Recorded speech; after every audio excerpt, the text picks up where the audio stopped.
দর্শক, আমরা এখন আছি কাঙ্গালি সাও মানে সখীপুর উপজেলায় এবং বাসাইল উপজেলায়।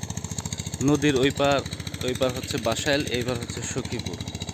আপনারা দেখতে পাচ্ছেন একটা বাংলা ড্রেজারটা চলছে বাসাইলের সীমানায়, কিন্তু মাটি পড়ছে সখীপুরের সীমানায়, সখীপুরের ভিতরে।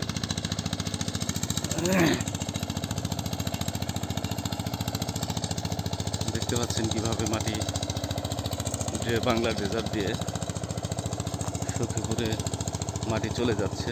আমাদের বাসাইলের মাটি সখীপুরে যাচ্ছে।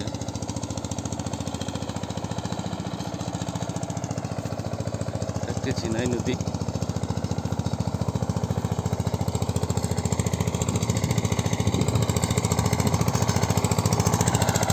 এই হলো বাংলা ড্রেজার।